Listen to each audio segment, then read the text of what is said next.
Let's go sa farm, guys.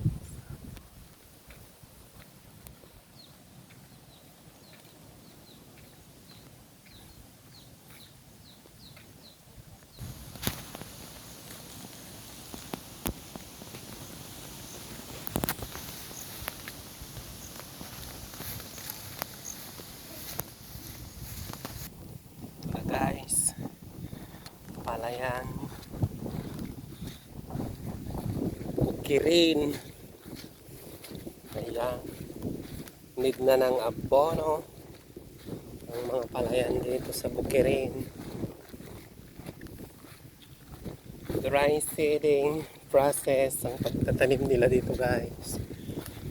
Sa kabila parang wet seeding na kasi nagkuliklik sila dyan. Sa kanila sinabog yung dry na seeds. Ito, guys, may drum na nakapundo dyan para sa tubig, pangkuha sa pang-spray. Ayan, mahalimuyak na yung bango ng palay, guys. Mabango-bango na siya.